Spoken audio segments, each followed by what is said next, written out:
ठीक है। आज हम एक नया संप्रदाय पढ़ेंगे जिसका नाम है गेस्टाल्टवाद। लिखते हुए वो साथ में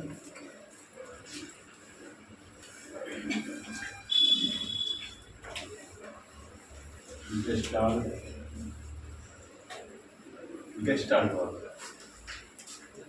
ठीक है, गेस्टाल्टवाद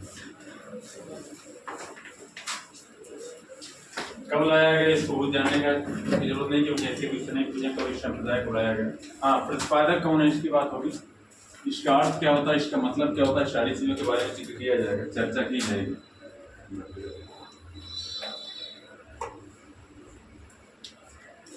संप्रदाय का नाम है गेस्टाल्टवाद।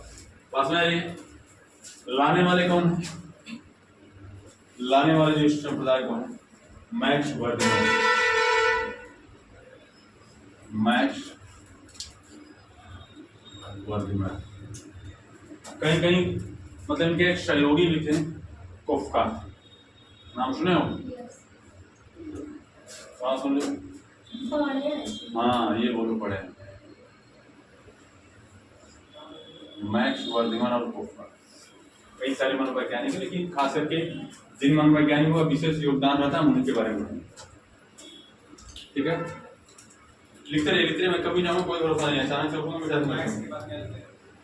मैक्स वर्डमैन और कोफका।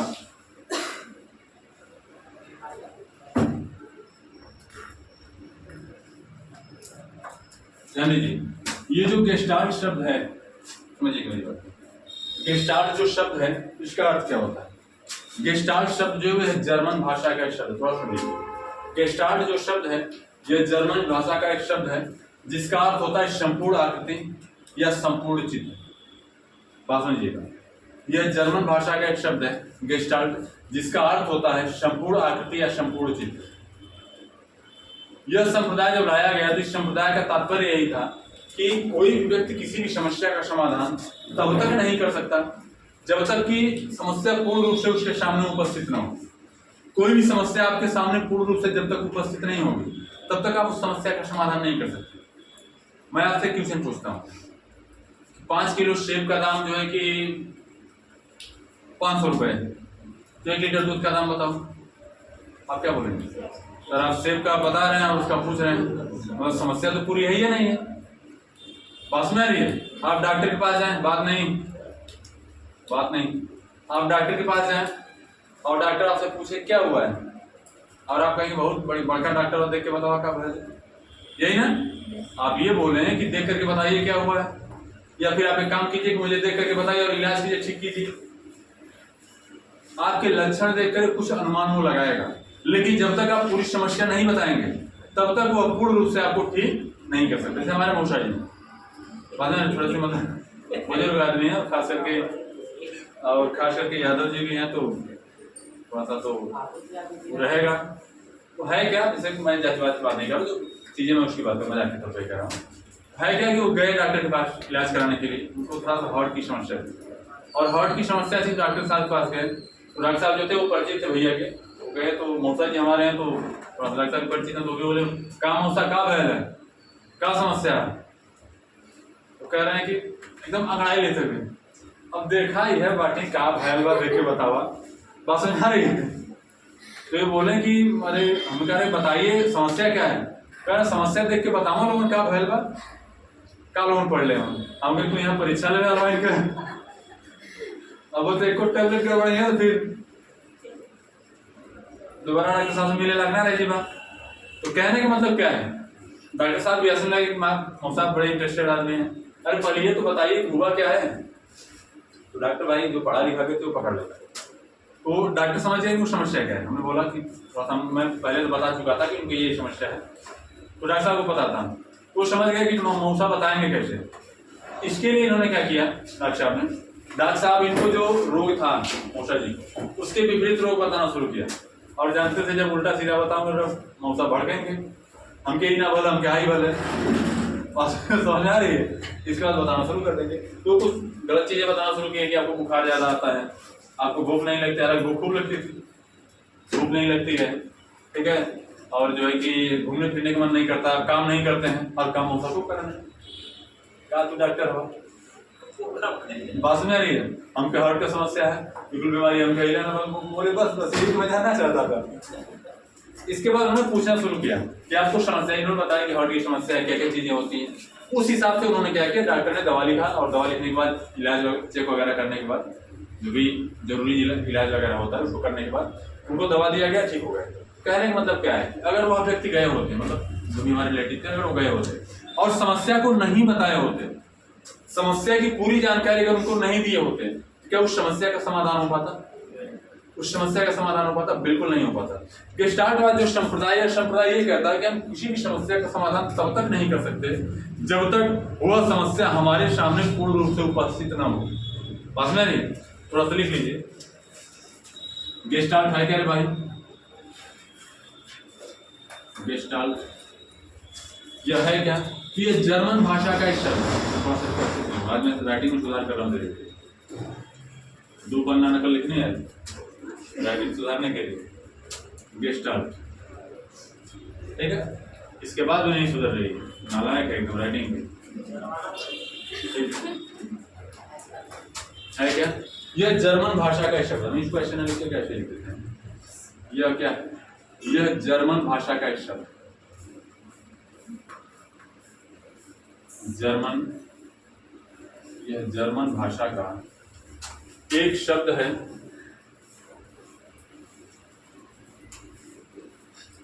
यह जर्मन भाषा का एक शब्द है जिसका अर्थ होता है, जिसका अर्थ संपूर्ण आकृति,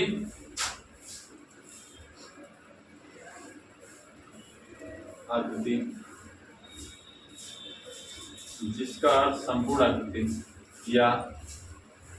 या चित्र होता है। संपूर्ण आकृति या चित्र होता है, जिसका अर्थ संपूर्ण आकृति या चित्र होता है।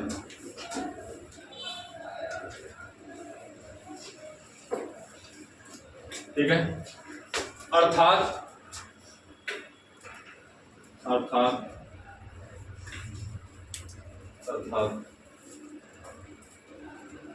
व्यक्ति किसी समस्या का समाधान, अर्थात व्यक्ति किसी समस्या का समाधान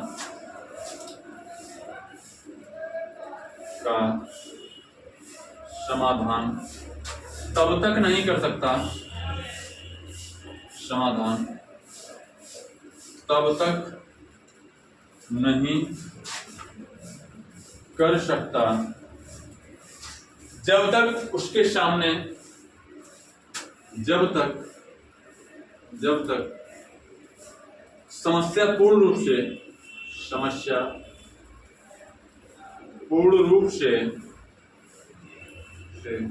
उसके सामने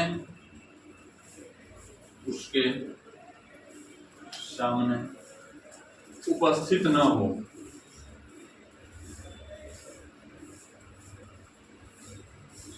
यानी कि आप किसी भी समस्या का समाधान तब तक नहीं कर सकते जब तक कि समस्या पूर्ण रूप से आपके सामने उपस्थित न हो। जब समस्या पूर्ण रूप से आपके सामने उपस्थित हो जाती है तब आप उसका समाधान कर पाते हैं।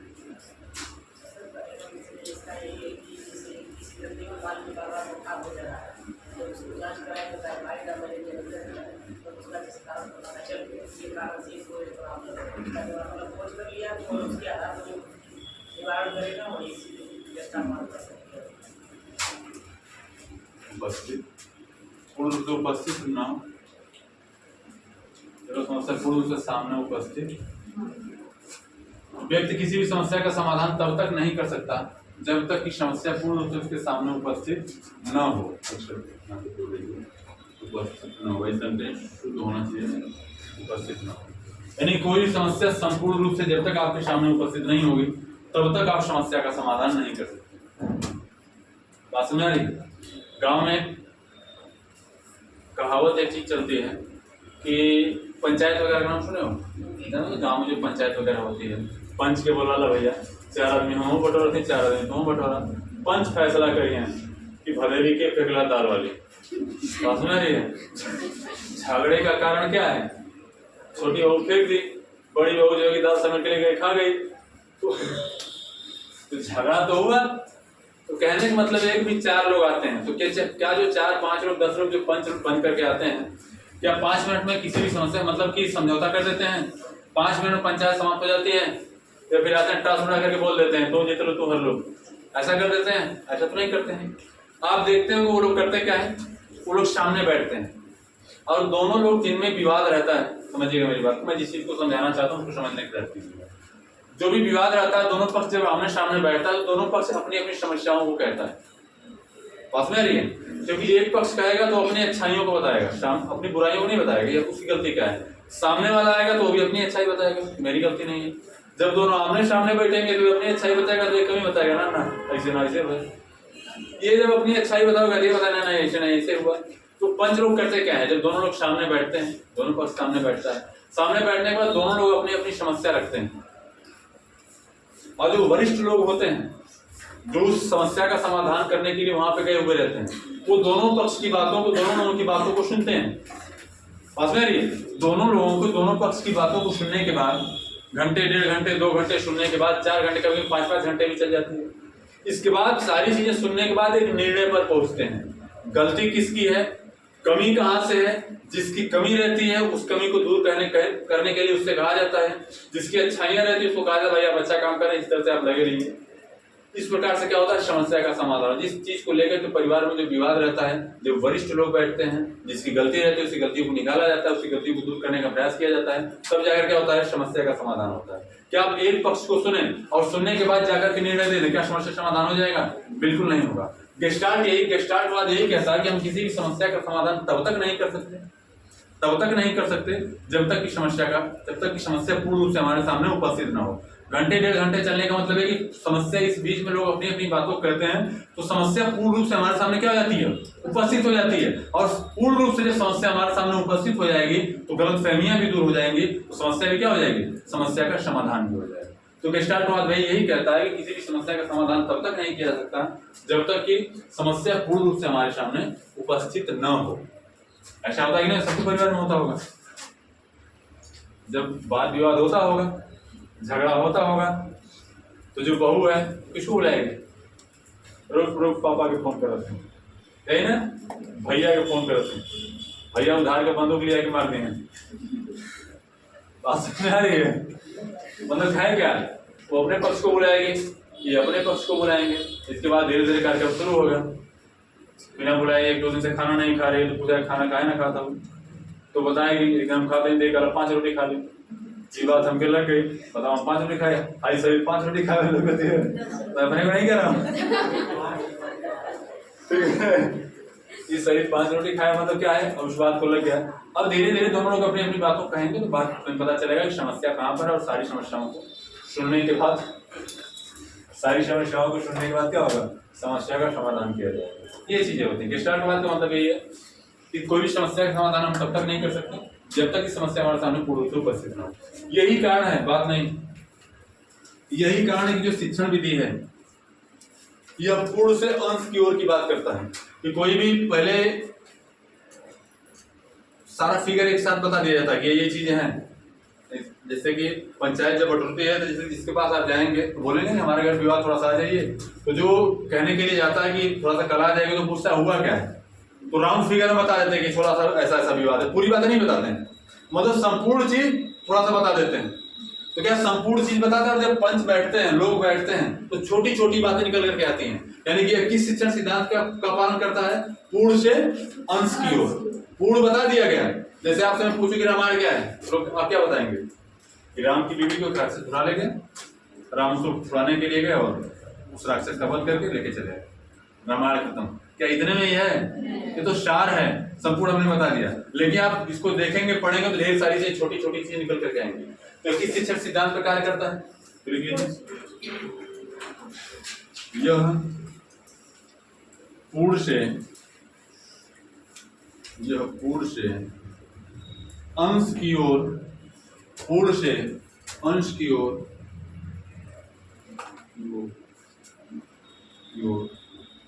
शैक्षणिक सिद्धांत का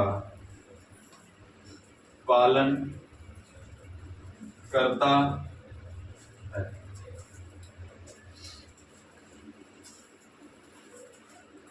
हो गया। तो मैं तिरछा लिख दिया क्या इसको? मैं तिरछा लिखता नहीं। अच्छा, हो गया। संपूर्ण चित्र या संपूर्ण आकृति, ठीक है। दूसरी चीज, इसमें एक चीज का स्थान नहीं होता। जैसे कि आप स्किनर को पढ़ेंगे, पावलोव को पढ़ेंगे और मनोवैज्ञानिकों को आप पढ़ेंगे तो वहां पर त्रुटि और प्रयास की बातें होंगी, लेकिन इस सिद्धांत में त्रुटि और प्रयास जैसी कोई चीज नहीं होती। ऐसा नहीं कि समस्या हम बताएंगे तो त्रुटि हो जाएगी, फिर हम प्रयास करेंगे सही समस्या बताएंगे, ऐसा होता है। इसमें त्रुटि और प्रयास जैसा कोई चीज नहीं होता कि हम कोई कार्य करें, एक बार त्रुटि हो जाए फिर दोबारा प्रयास करें, ऐसा कुछ नहीं होता। इसमें समस्या है, समस्या को पूरा बताइए, समस्या का समाधान होगा। ये अलग बात है कि एक बार में समस्या का समाधान ना हो पाए, लेकिन त्रुटि हो जाए, गलती हो जाए, ऐसी चीज नहीं होती कि समस्या बताने में भी त्रुटि हो जाए। बात में आ रही है? तो लिख लीजिए एक लाइन और, ऊपर ही मैं लिख देता हूँ। थोड़ा सा मिटा दो ऊपर, मिटा दो। लेकिन इसमें आप लोग जैसे मैं ऐसे लिखता हूं तो आप लोग जैसे यहाँ पे हो गया तो नीचे इसको बढ़ाते रहा कीजिए और ऐसे करके ऐसे लिखते हैं, ऊपर जगह मैं लिखता हूँ। देखिए इसमें त्रुटि और प्रयास, त्रुटि और प्रयास जैसी,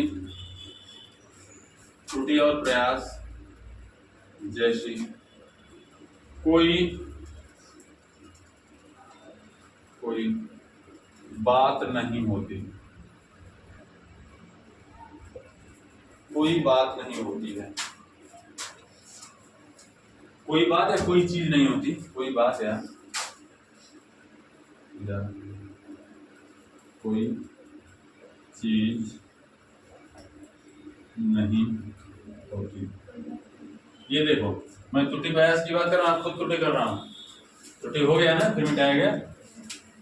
वास्तविक रूप से देखा जाए तो इसमें त्रुटि और प्रयास जैसी कोई चीज नहीं होती। अब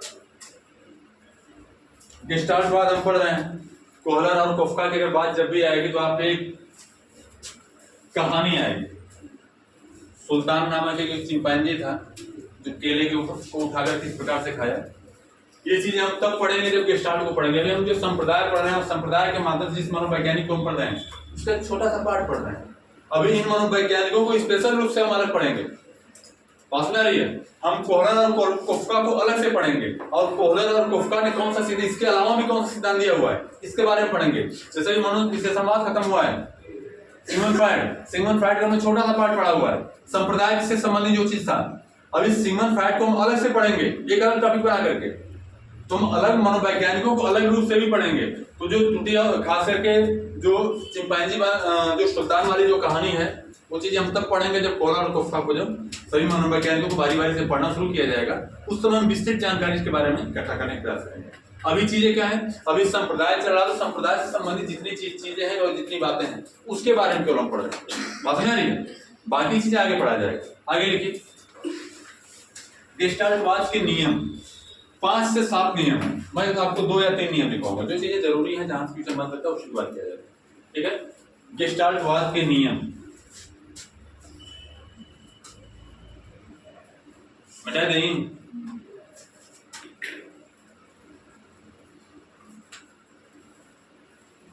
मैं देख रहा हूं जब से वीडियो शूट हो रहा है तब से एकदम खौफ का माहौल है, सब बोलते भी नहीं, बोलना दूर हंसना, हंसते भी नहीं सब। कौन सा सर जो हमारा नाम ले लिए हैं, और घर वाले देखें तो पता चल जाए कोचिंग में ये सबसे रेट हटा ले बात करते हुए। ऐसा होगा? बिल्कुल होगा। ऐसा नहीं होगा। तो तुमको पूरी बात पता ही नहीं है कि मैं कैसा हूं। बात सुन रही है? अच्छा, आंतरिक रूप से नहीं पता है।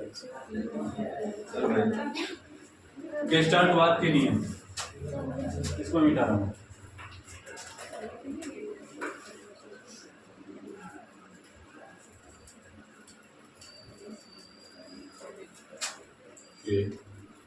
नियम, ठीक है। गेस्टाल्टवाद के क्या क्या नियम है, कितने नियम है, इसके बारे में पढ़ा जाएगा। हम पहले नियम की अगर बात करेंगे तो पहला नियम प्रैग्नीज का नियम है, लिख लीजिए और इसको हेडिंग भी बना लीजिए। प्रैग्नीज का नियम,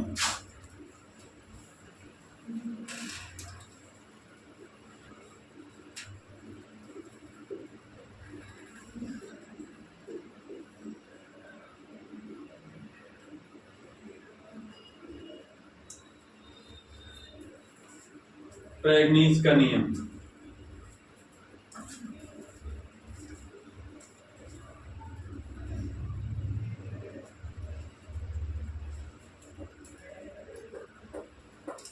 लिखिए इसे इसे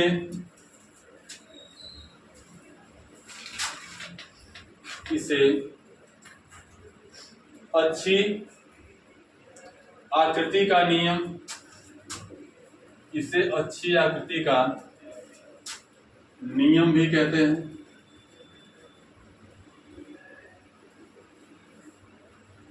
इसे अच्छी आकृति का नियम भी कहते हैं।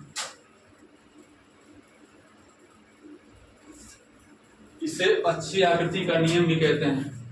इस नियम या सिद्धांत के अनुसार, इस नियम या सिद्धांत के अनुसार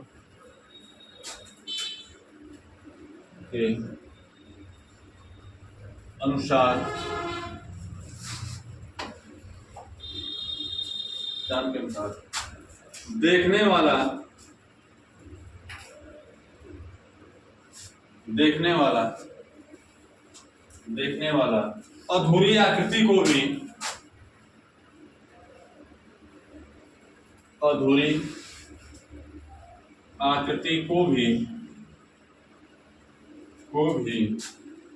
पूरा करके देखता है।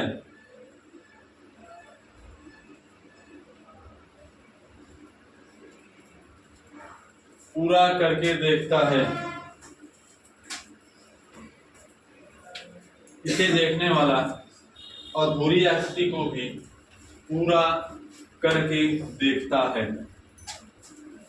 ठीक है, होता क्या है समझिएगा थोड़ा सा।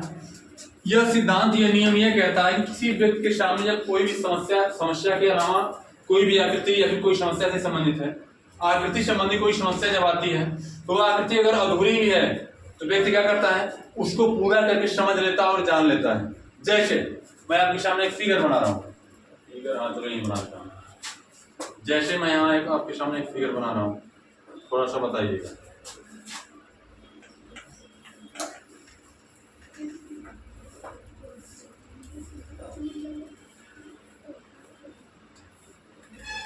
क्या बचा होता है, बात नहीं।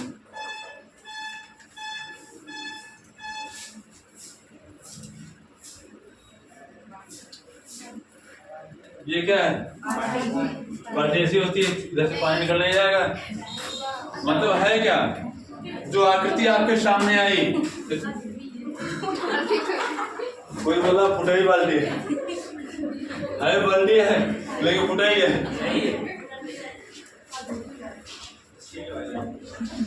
कितने लोग तुम लोग हो, किससे करे ऐसी बाल्टी? अच्छा, बेच देंगे कबाड़ा वाले के। ये बात ध्यान दीजिए, कहने का मतलब क्या है, यहाँ पर जो आकृति आपके सामने उपस्थित हुई, बात नहीं, जो आकृति आपके सामने उपस्थित हुई वो आकृति क्या है, अधूरी। वो जो आकृति वो क्या है, अधूरी है। और उस अधूरी आकृति को भी आपने क्या किया, पूरा कर लिया। यानी कि जो आपकी निगाहें जो देख रही है, देखने वाली जो आंखें देख रही हैं, वह क्या उसको पूर्ण करके देख रही हैं। आकृति अधूरी है लेकिन आपकी आंखों ने इसको पूरा किया, तभी समझ गया ये बाल्टी है। तो इस नियम के सिद्धांत के अंदर क्या होता है कि हमारे सामने कोई समस्या आती है, वह अधूरी रहती है और उस समस्या को क्या करते हैं, हम पूरा करके देख लेते हैं। और पूरा करके देखने के साथ साथ उस समस्या क्या करते हैं, समाधान करने का प्रयास करते हैं।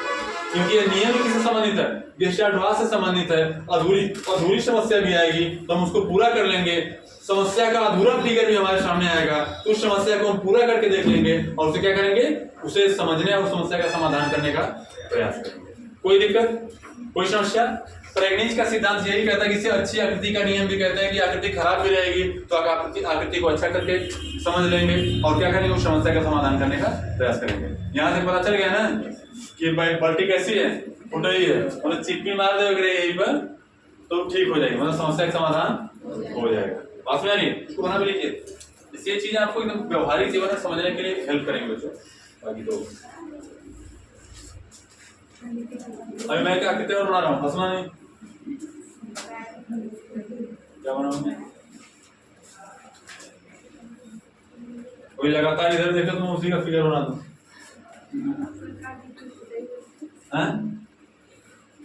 लेकिन ये अलग बात है, उसको बनाते हुए शैतान भी बन जाएगा तो कोई बड़ी बात नहीं है। ध्यान दीजिए, लिखिए आप लोग बनाते रहिए।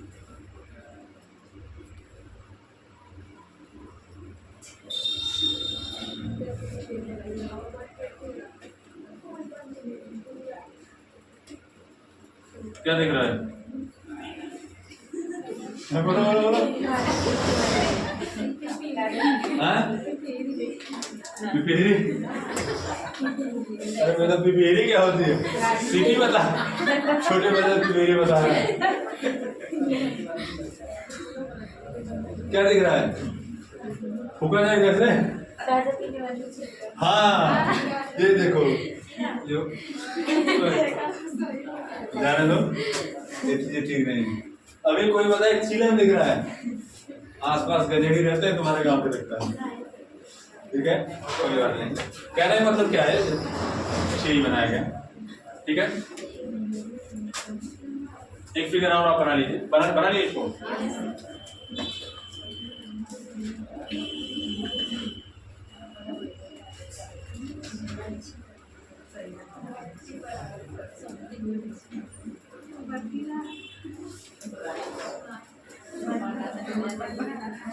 क्या दिख रहा है? सुराही। क्या ये आकृति पूरी है? देखिए आपने क्या किया, इसको पूरा करके देख लिया, मतलब क्या है, प्रेग्नेंस का नियम। कोई दिक्कत? बनावटी क्रिया का नियम। बल्टियां ढेर फोड़े के रह बल्टी ना रखा चालू तो हम मतलब जितना अब इतना भी कम मत फोड़ो कि लग जाएगी छेद बोलते नहीं था, ये तो आकृति पूरी है, ऐसा नहीं है, ठीक है।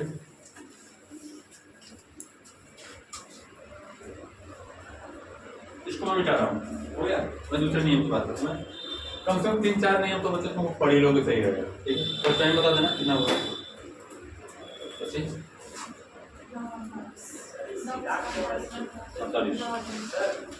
किसी वस्तु को अगर इसमें शिक्षा के क्षेत्र में भी ऐसे उदाहरण है, जैसे उदाहरण है, जैसे बोलो मैं कैसे बताऊँ, तुम समस्या बताओ तो मैं समाधान करूँ, तो पूरी समस्या बताओ भाई, ठीक है। चलिए मिटा जाए इसको। अगला लिखिए, पृष्ठभूमि का नियम। दूसरा जो नियम है, पृष्ठभूमि का नियम।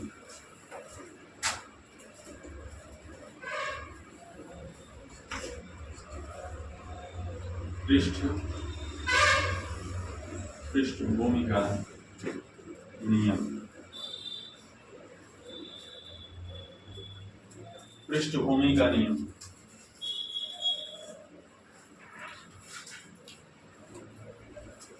देखिए, पृष्ठभूमि का नियम यह कहता है किसी भी समस्या का समाधान करने के लिए, ध्यान दीजिए, पृष्ठभूमि का सिद्धांत, पृष्ठभूमि का नियम यह कहता है किसी भी समस्या का समाधान करने के लिए वर्तमान समस्या के साथ साथ, मेरी बात पे गौर कीजिएगा, किसी भी समस्या का समाधान करने के लिए वर्तमान जो समस्या आपके सामने उपस्थित है उसके साथ साथ उस समस्या का जो पिछली पृष्ठभूमि है, किस कारण यह समस्या उत्पन्न हुई, उसकी पिछली पृष्ठभूमि के बारे में जानना भी क्या होता है, बहुत जरूरी होता है।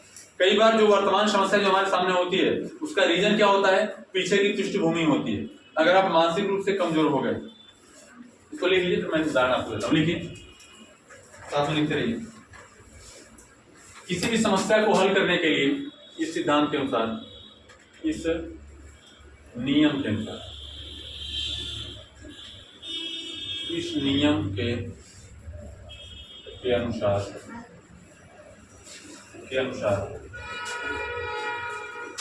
समस्या का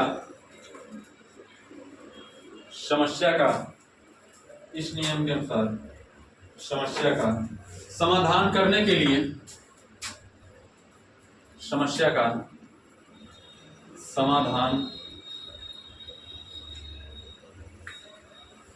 करने के लिए वर्तमान समस्या के साथ साथ, वर्तमान समस्या के साथ साथ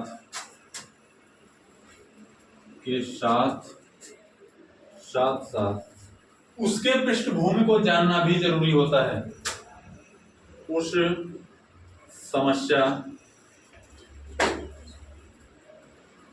समस्या के पृष्ठभूमि को जानना भी जरूरी होता है।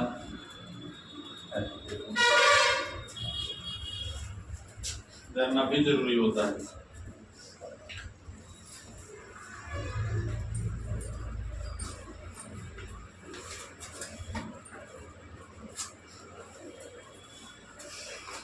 एक फिल्म आई थी जिसका नाम था बाहुबली, देखो इसके 2 पार्ट आ चुके हैं, बाहुबली 1 और 2।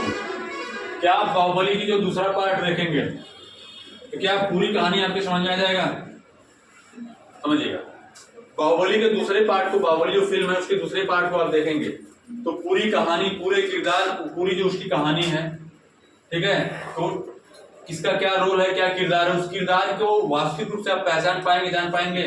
नहीं जान पाएंगे, क्योंकि उसकी पिछली पृष्ठभूमि भी जानना क्या होता है? जरूरी होता है, जरूरी होता है। पास में आ रही है। एक और वेब सीरीज आई थी पंचायत, देखे हो? उसमें जो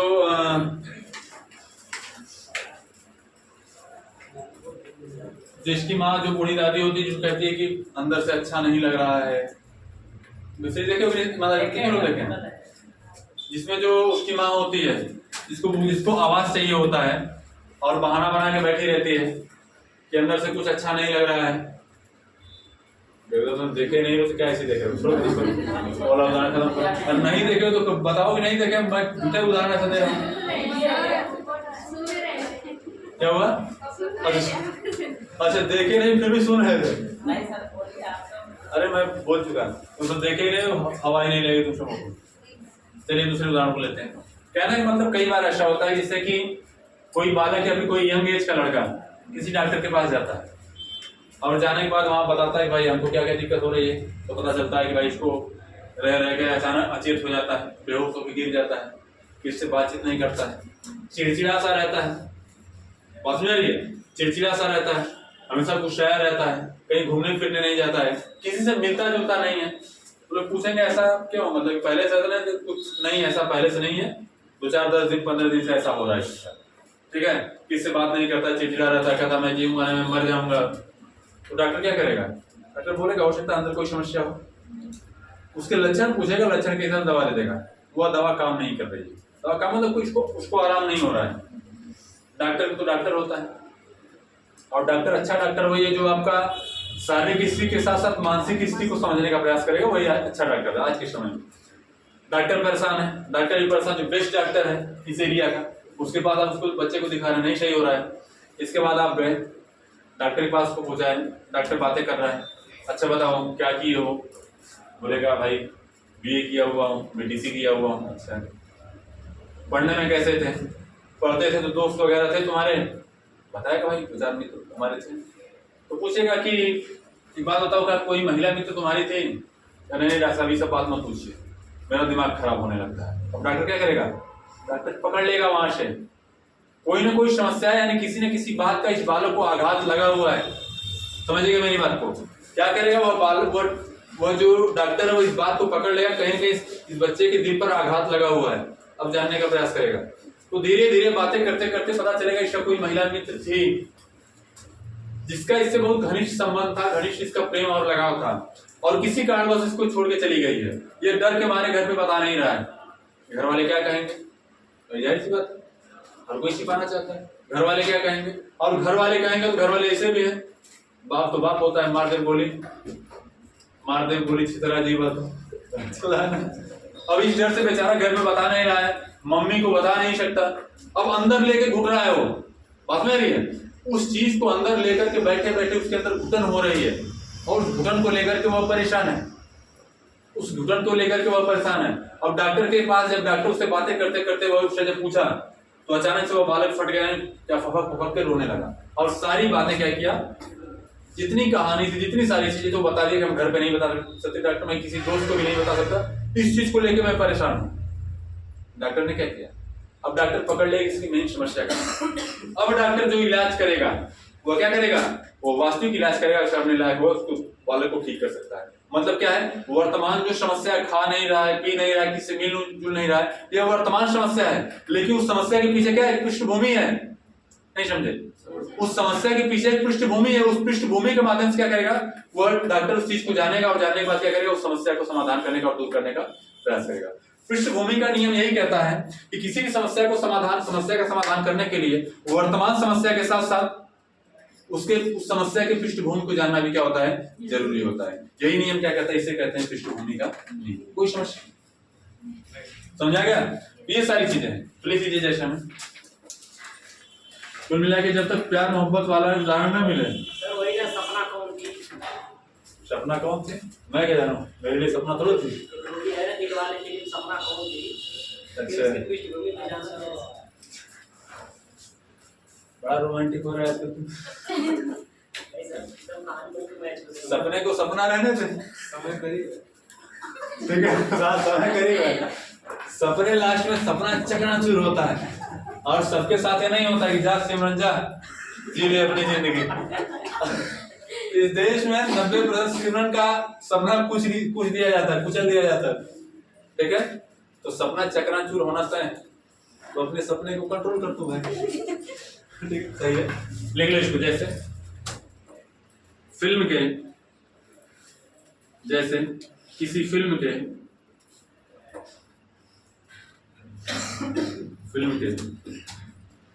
दूसरे पार्ट को समझने के लिए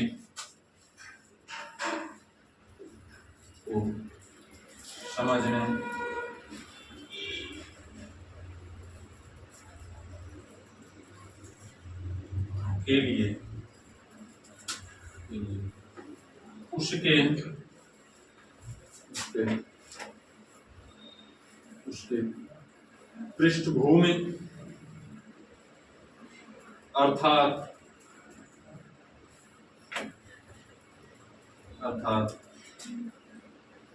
पहले पार्ट को जानना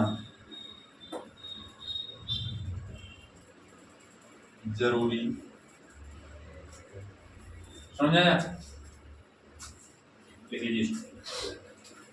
सर कोई क्राइम जब होता है तो सीआईडी वाले तो क्राइम होता है तो हाँ सही, उसमें पृष्ठभूमि का नियम वहाँ पे सटीक लागू होगा, वहाँ पे वो लागू भी होगा, और जो प्रेगनेंसी का नियम भी लागू होगा, क्योंकि कहीं कभी अधूरी चीजें उन समूह को प्राप्त होती हैं, एक छोटी सी चीजें प्राप्त उसको जोड़ करके क्या करता है, पूर्ण कर लेता है और समझता है, और पृष्ठभूमि का नियम सीधे सीधे लागू हो रहा है, क्योंकि वहां पर वास्तविक रूप से देखा जाए गेस्टाल्ट का नियम ही लागू होता है। जब तक पूरी समस्या सामने नहीं हो जाती तब तक वह बुद्धि को सुलझा नहीं पाता, जो समस्या होती है उसको सुलझा नहीं पाता है, तो संपूर्ण समस्या का होना जरूरी है।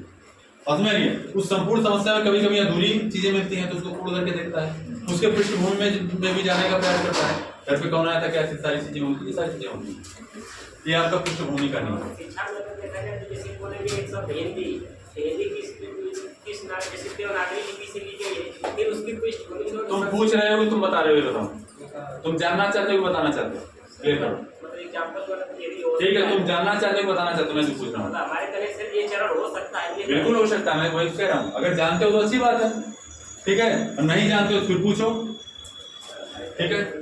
पृष्ठभूमि अर्थात से क्या, दूसरे पार्ट को भी जानना जरूरी है। बाकी जो तीन एक दो और लिख लो, इसको लिख लिए, मिटा दिया जाए,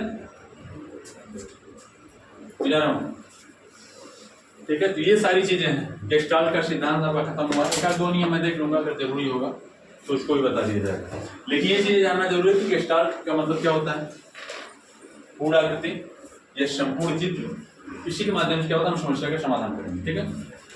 बस आज फिलहाल इतना ही, बस कर दो। आज इतना ही, ठीक है, बाकी चीजें कल और